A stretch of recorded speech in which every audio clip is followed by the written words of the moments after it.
Hay un dicho que dice que la mujer del César no solo debe ser honrada, sino que también debe parecerlo. Se le atribuye a Julio César. La frase se refiere a la importancia de mantener la compostura y la responsabilidad en el cargo que se ostenta. Sin embargo, la forma final de la frase se la dio Marco Tulio Cicerón, un destacado orador, político, filósofo y escritor de la antigua Roma. La mujer del César tiene que ser y parecer. Y esto aplica a un día como el de hoy, bien alocado, en donde pasó de todo y en donde todo está conectado.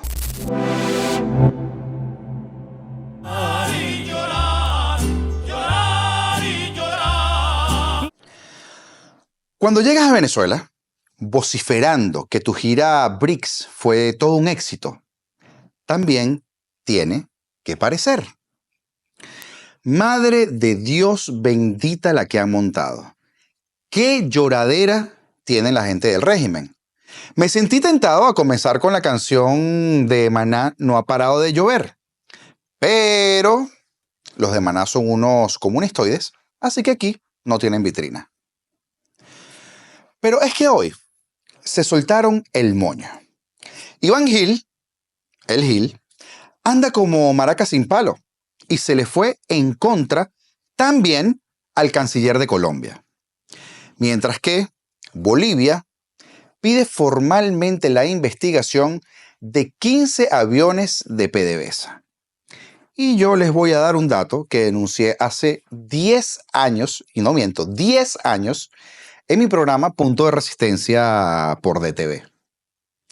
Mientras que Estados Unidos abre una investigación en el Congreso sobre el posible uso de donantes falsos para canalizar fondos a un partido político. Adivine usted cuál será ese partido. Y adivine también de qué países pudieran venir los fondos extraños. Aunque bueno, yo ahora les cuento. Pero antes de comenzar el análisis del día de hoy, a todos nuestros seguidores de España, venga una palabra de aliento. Son momentos durísimos en muchísimas comunidades. Todo esto debido al desastre natural que azota tanto el este como el sur de la península ibérica. Señores, un gran abrazo a distancia y que Dios los bendiga. Pues bien, el régimen de Nicolás Maduro llamó este miércoles a consultas a su embajador en Brasil por el veto del país suramericano durante la reciente cumbre de los BRICS, cumbre de la cual hemos hablado hasta la saciedad, pero que puede ser un punto de inflexión, ya que Brasil, como sabemos, impidió su ingreso al bloque y hasta la participación chavista en la foto del evento. Eso sí les dolió bastante. Se informa a la comunidad nacional e internacional que, siguiendo instrucciones del presidente Nicolás Maduro Moros, se ha decidido convocar a consultas de manera inmediata al embajador Manuel Badel. Esto lo señaló un comunicado del Ministerio de Relaciones Exteriores, que denunció además el comportamiento irracional de los diplomáticos brasileños, quienes, contraviniendo a la aprobación del resto de los miembros del BRICS, asumieron una política de bloqueos. Ellos no tienen derecho a pensar por ellos mismos. Se está reproduciendo el odio, la exclusión y la intolerancia promovidos desde los centros de poder occidentales para impedir, por ahora, dicen ellos, el ingreso de la patria de Bolívar a esta organización. Y es que este incidente en Rusia no solo fue visto como un importante fracaso diplomático del régimen, sino también como un duro revés por parte de sus principales aliados en la comunidad internacional. Que tu vecino y tu alcahuete por muchos años no te quiera en el nuevo vecindario es un mensaje clarísimo al resto del mundo. A la par, también este miércoles, el ministro de Exteriores, Iván Gil, se reunió con el encargado de negocios de Lula da Silva en el país para manifestarle su más firme rechazo ante las declaraciones injerencistas y groseras, apuntando a Celso Amorim, asesor del presidente Lula en política exterior. En los últimos días, el funcionario brasileño Amorim dijo que Venezuela rompió la confianza que tenían al negarse a presentar las actas oficiales de las elecciones del pasado 28 de julio y al oponerse a un escrutinio independiente. Pero es que si ni siquiera han activado la página del CNE y ya han pasado más de 3 meses. Y a la par de esto, salió Gollum. Sí, así llamo yo al tóxico de Jorge Rodríguez. Salió a decir que propondrá a los legisladores declarar persona non grata a Amorín por ser un enviado y un instrumento del asesor de seguridad nacional de la Casa Blanca, Jake Sullivan.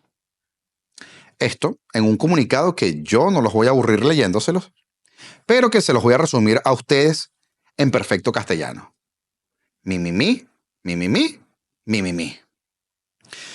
La verdadera razón de la rabieta del psiquiatra está en las declaraciones del diputado Luis Felipe, quien exigió en el Congreso de Brasil que le congelen los activos a los aliados de Maduro. Y allí es donde les duele, porque ya usted sabe, por la plata baila el mono. Miren, si todos los gobiernos, en lugar de dar comunicados contundentes, firmes, categóricos, intergalácticos, se dispusieran a congelarle los bienes a estos delincuentes, otro gallo cantaría.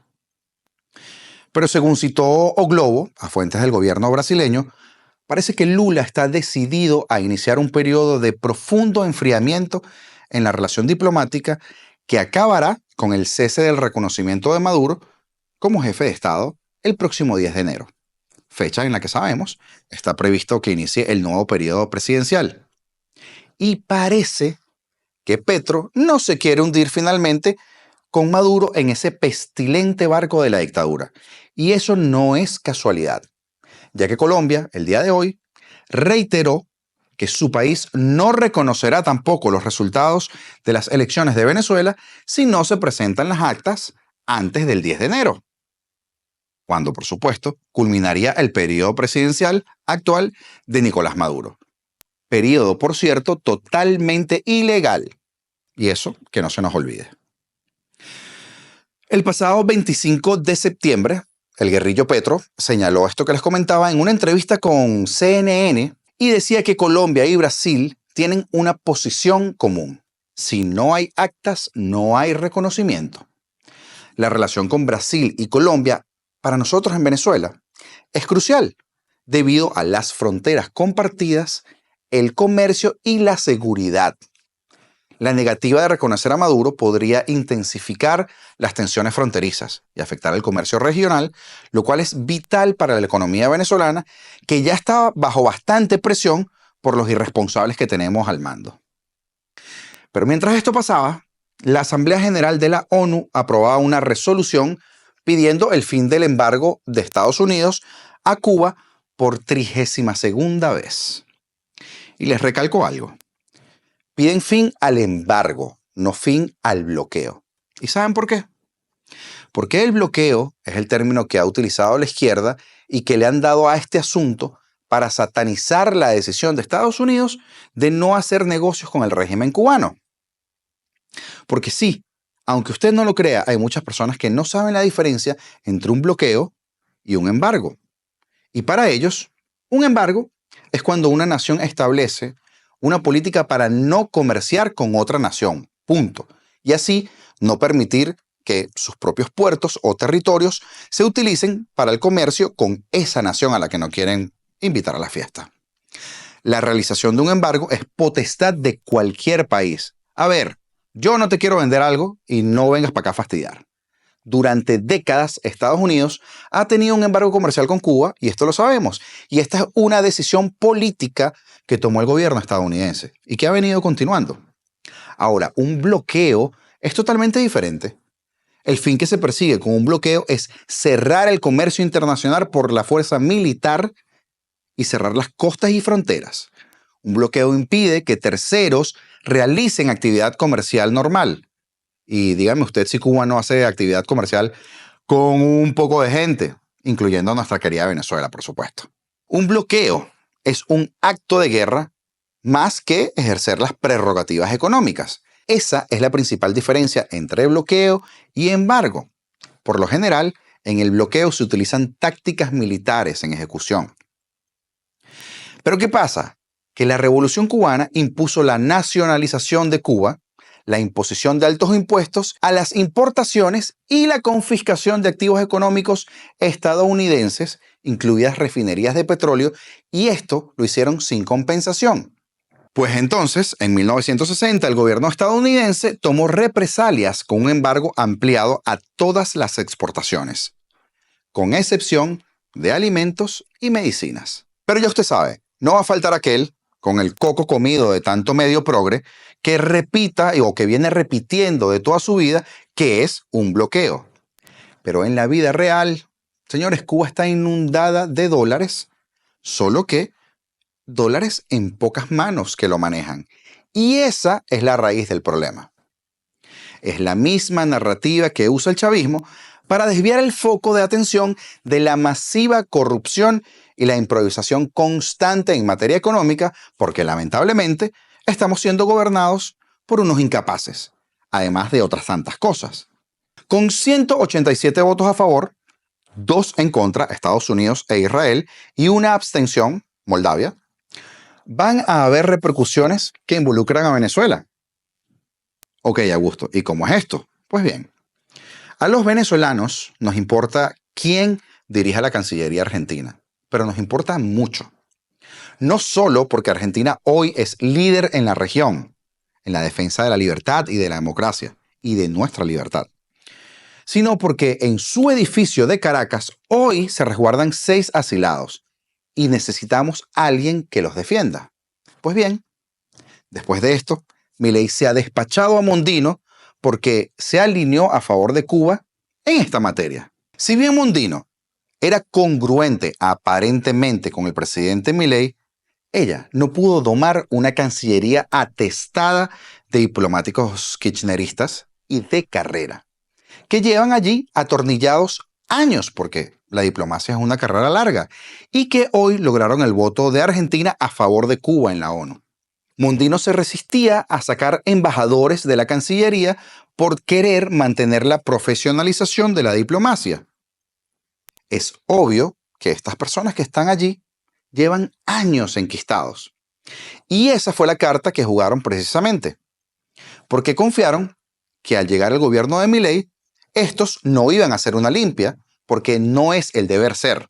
Se supone que uno debe respetar a los profesionales de carrera y honrar la meritocracia. Eso en un país normal. Pero esto lo pensamos los que estamos del lado bueno de la historia. Los comunistas piensan diferentes. Estos tipos están, a ver, deja que llegue, que en lo que podamos y se voltee, puñalada por la espalda. Y eso fue lo que hicieron hoy. Ahora, los que creen que a Diana Mondino le hicieron una cama, déjenme decirles que nunca entendieron que al que le están tendiendo la cama, estos infiltrados globalistas del gobierno, desde que llegó a asumir el poder, es a Milei, no a Mondino. Nadie se va a creer que Milei no supiera de antemano quiénes y cómo lo iban a traicionar. Los que creyeron que el presidente Milei es tonto solo porque decidió no interrumpir a sus enemigos mientras se equivocaban y se rebelan solos, son los mismos que subestimaron desde que Milei incursionó en la política a este, llamando incluso a sus seguidores trolls y bots. Ahora, yo sí no les niego que a priori me llamó la atención el voto de Argentina a favor de Cuba, pero pasando el rato las cosas se fueron aclarando. Porque además tengo entendido, y debo confesarles que no he estudiado muchísimo la carrera de Diana Mondino, pero que esta persona estaba altamente calificada para el puesto. Pero esta es otra de las cosas que pasan regularmente en política. Al que no hace, le hacen. Y discúlpeme si me desvío un poco con lo que les voy a decir, pero es algo con lo que vamos a tener que luchar en los próximos años, los venezolanos, en la reconstrucción de Venezuela. Porque no se imagina usted la cantidad de casos que conozco de primerísima mano, de políticos altamente capacitados y honestos, a los que por no robar, y por supuesto por no dejar robar, los de siempre les hicieron la cama. ¿Quiénes son los de siempre? Estos a los que llamamos status quo. Pero permítame cerrar este video, no con mi reflexión, sino con la reflexión de una cubana que de primera mano ha padecido el régimen castrista como nosotros hemos padecido el régimen chavista. Mañana les cuento lo de los países que andan pichando dinero por debajo de cuerda a los Estados Unidos y lo de los aviones de Venezuela, porque no es casualidad que llevamos un par de semanas acá en OK Augusto y en el programa político soltando pildoritas.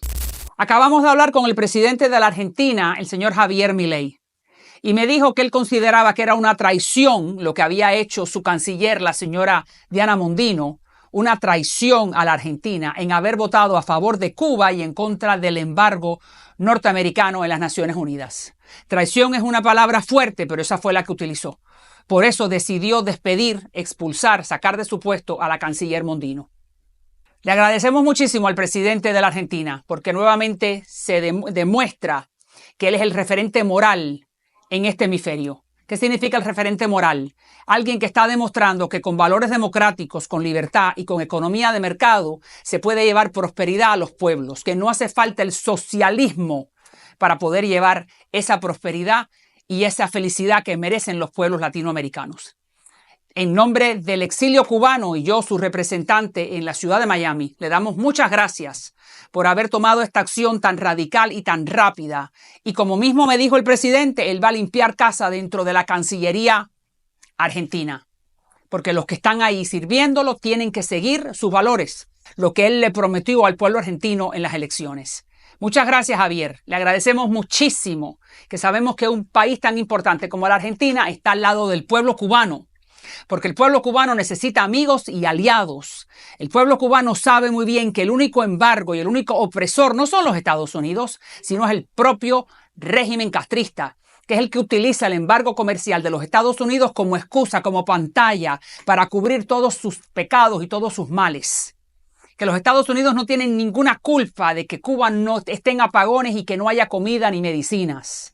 Que el único culpable es el régimen, los sátrapas del régimen castrista. Por eso le agradecemos muchísimo a dirigentes y a gobernantes como usted, señor Milei, por estar al lado de un pueblo que no tiene voz, que no tiene nada, pero que espera tener libertad muy pronto. Y gracias a gente como usted, la va a tener. Mi cariño y mis saludos en nombre de los cubanos.